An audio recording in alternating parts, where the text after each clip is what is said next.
je m'appelle Philippe Robinet, je suis éditeur. Je dirige des maisons d'édition, la plus connue s'appelant Calman Levy, une autre qui s'appelle Kero, une troisième qui s'appelle Édition 1. Moi, en fait, j'ai une espèce de constante dans ma vie. Je suis passionné par l'écrit et la transmission par l'écriture.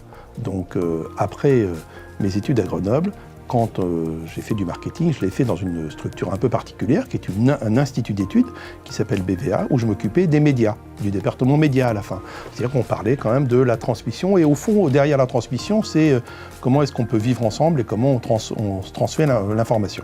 Bon.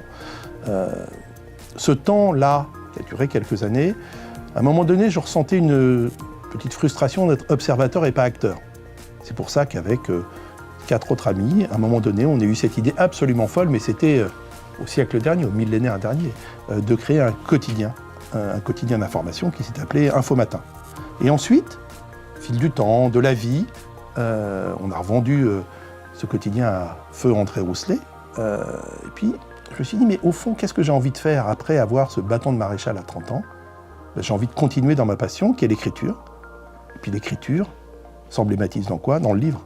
Et donc je suis rentré dans ce métier d'éditeur de livres.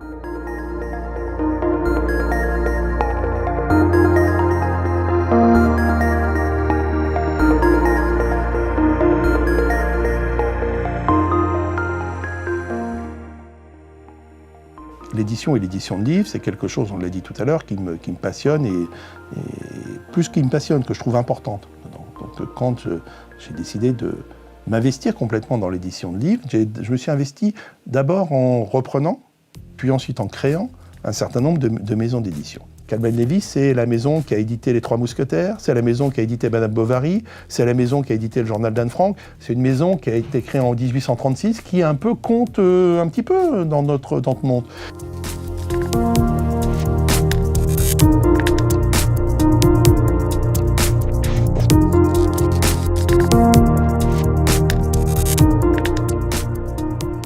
D'abord, Sciences Po Grenoble a été pour moi un moment extrêmement joyeux. C'est-à-dire que j'en ai des souvenirs encore aujourd'hui formidables. Je dis toujours, c'est quand même formidable d'avoir eu la chance de faire Sciences Po option ski. Il n'y a pas d'autres Sciences Po en France qui donnent l'option ski.